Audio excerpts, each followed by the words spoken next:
When I first started doing makeups, playing around with putty and cornstarch and all, latex and everything, all I did was horror movies. That's when I started thinking about, this might be a interesting job to get into if it's possible. I'd never imagined I would get where I am today. Mark. I have 2 Academy Awards. I've been very lucky to have won for one Academy Award for Bram Stoker's Dracula, and the other was for Mrs. Doubtfire. My job when I'm brought in on film as a special makeup effects artist is to create and design everything that involves makeup effects. Get in, you idiot! I think Greg is one of the most talented makeup people around. He's one of the 3 or 4. And I thought that, his concept for this was wonderful.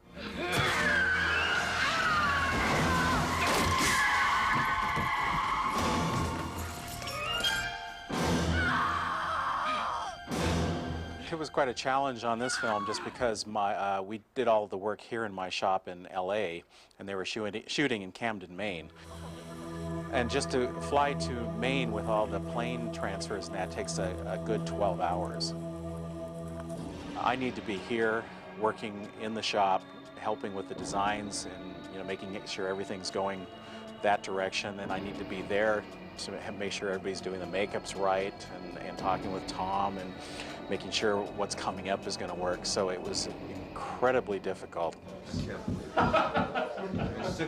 They lost 16 pies in transit by air shipping. On Thinner, just trying to ship everything through Federal Express to get it from here to there the next day to shoot with, it was just an enormous undertaking.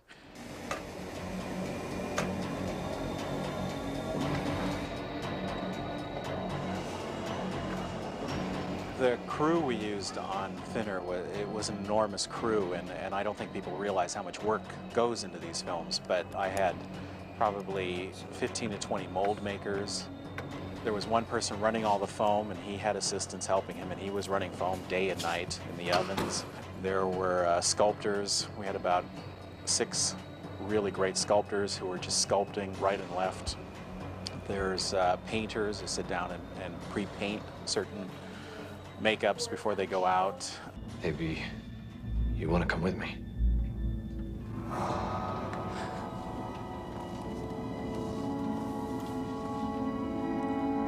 Christ, stop me. One thing I learned a long time ago is not to think about the makeup as a makeup and how it's going to work. Otherwise, I'll go nuts. I've learned if I just sit down with the clay, I start seeing things in the clay and it starts happening.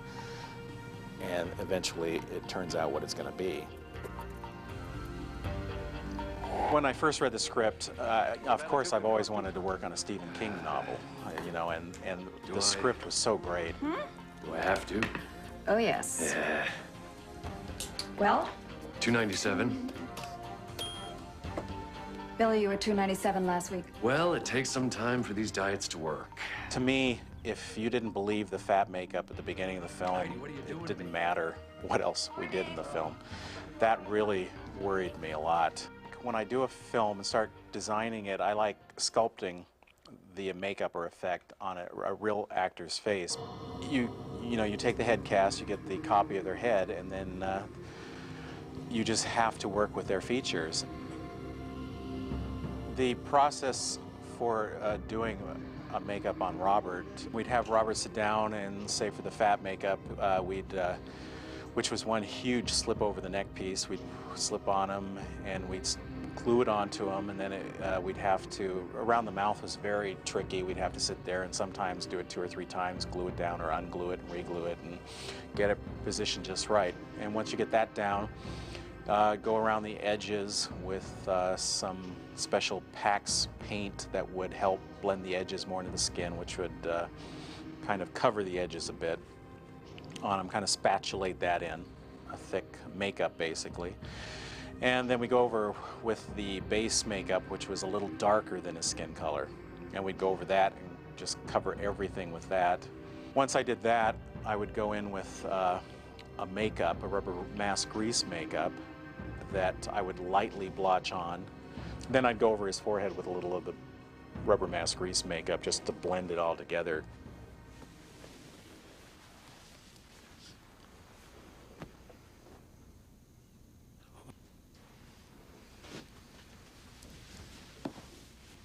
The first thing I designed was the thinnest makeup on Robert Burke because I needed something to go from backwards. So we designed that first, the thin look, and then went backwards to the fat look and then tried to fill in all the in between. We're planning on about 10 to 12 makeups. We had designed about, because of time and everything, about 8 stages of makeup going down. We decided in the design to go with a lot of wrinkles, like the skin would deflate and would be very, very wrinkly and hanging skin, so that it would not only, we could cheat things on Robert because he has such a strong neck and everything. We could, you know, the optical illusion of hiding things with wrinkles and making him look a lot thinner. And also I thought the wrinkles would be a lot more disturbing.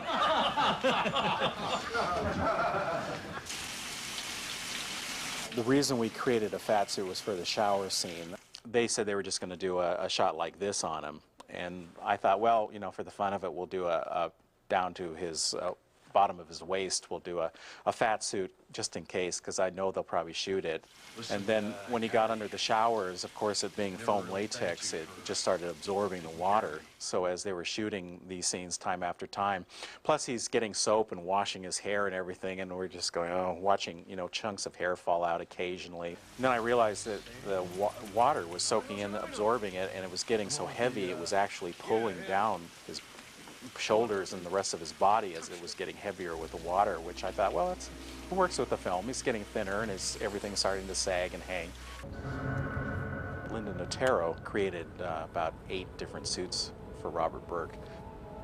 When Greg Cannon first came to me with the script, he wanted me to read through it and let him know how many bodysuits I felt they needed.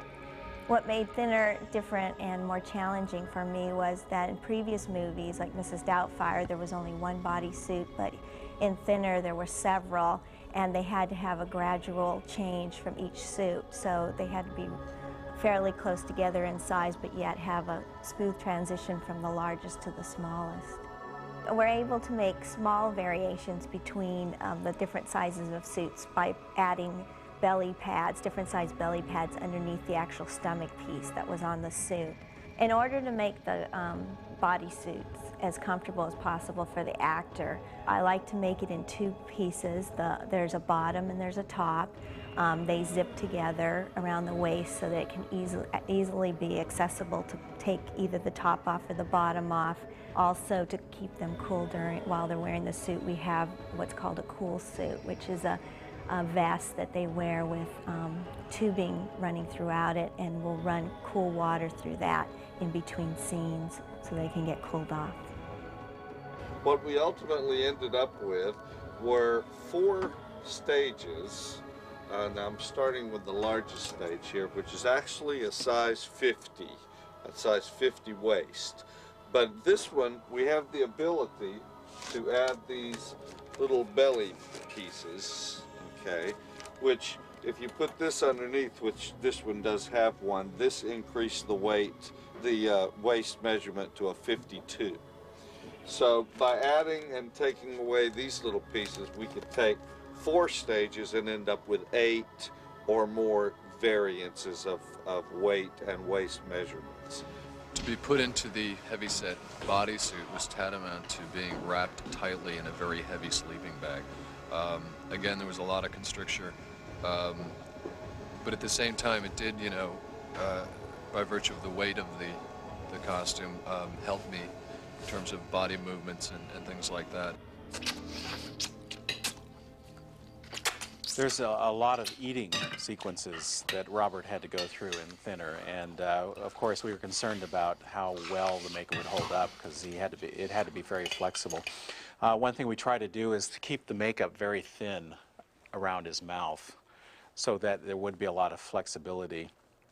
And for those days that he shoots, we go in and we use some pretty strong adhesives. And we actually even seal the edges with waterproof adhesives so that he would be able to eat a lot. 283.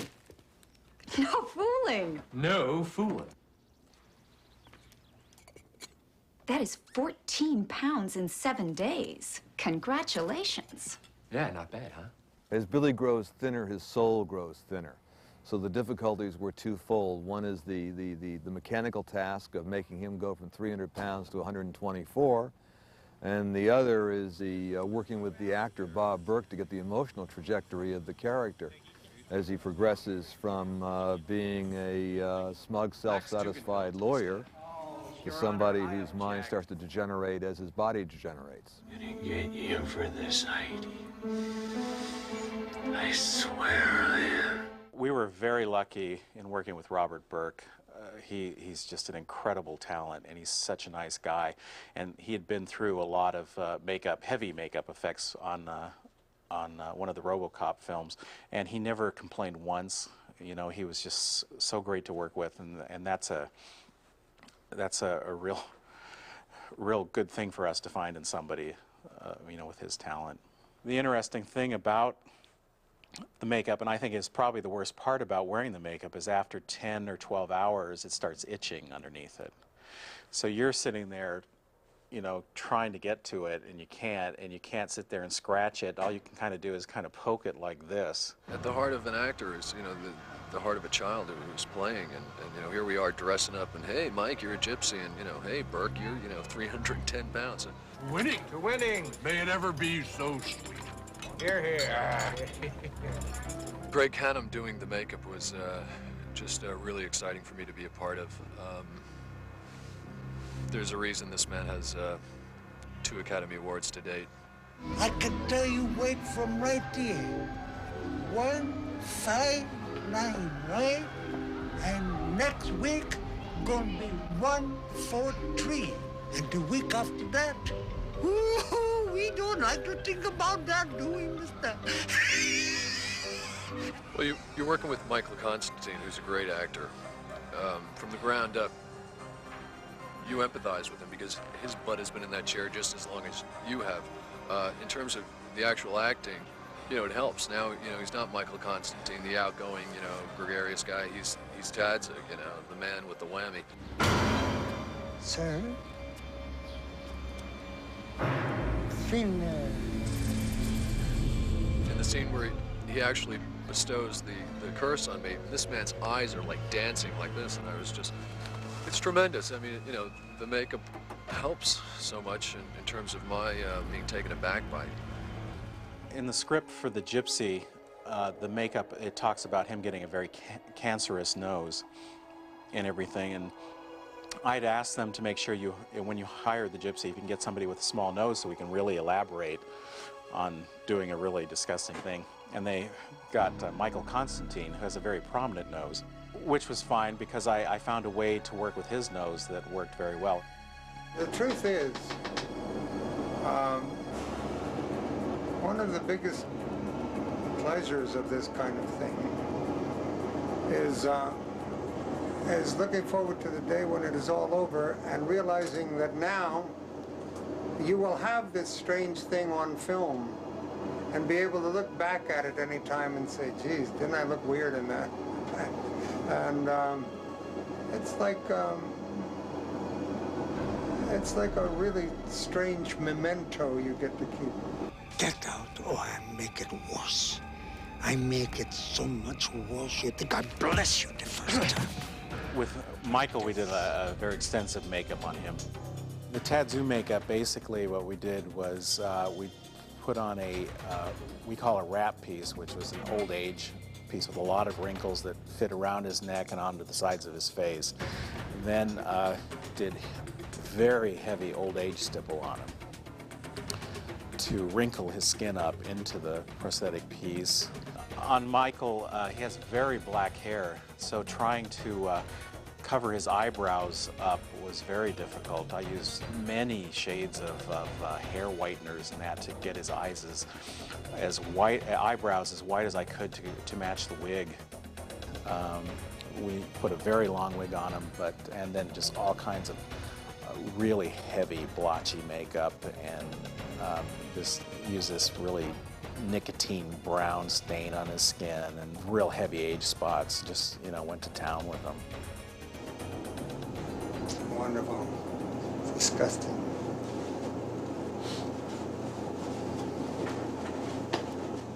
We're in business. Muchas gracias. Thanks, folks. Thank you.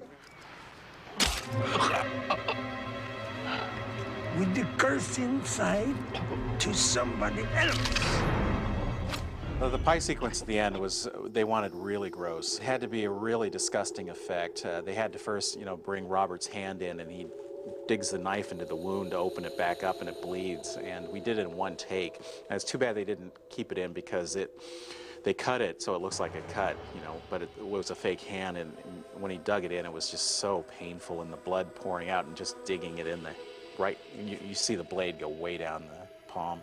This is the mechanical hand that's being used in the scene with the articulating pie. And what this is a foam skin over an articulated understructure. It has a hollow void in the palm, which is filled with blood using this tube. We have it tied to a syringe. And of course, well, let me see, I probably push the screwdriver through the void. Okay. And then underneath this foam skin, we have the mechanism, which you can see here. It's a series of pulleys, and they are all tied to the fingers, basically one big loop.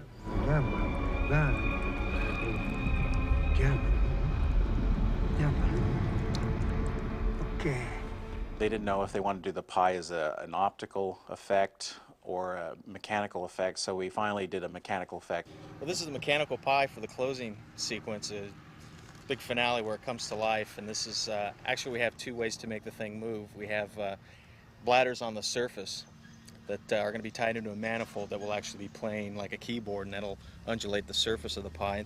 We have one on each end that gives it a pulling motion this way, and then we have 3 on each side. So we have 6 total this way, and one, well, total of 8 servos all the way around. So if I turn it on here, there, we can get it to actually, let's see, we can give it a kissing action. Let's see, there we go. Get it to actually open up.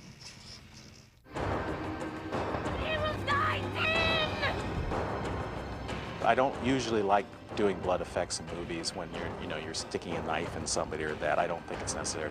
When you're doing a good horror film, I can't have enough blood shooting everywhere and going into it. You know, as long as you're having fun with it and people know it's supposed to be fun, then it's okay. Did you try it?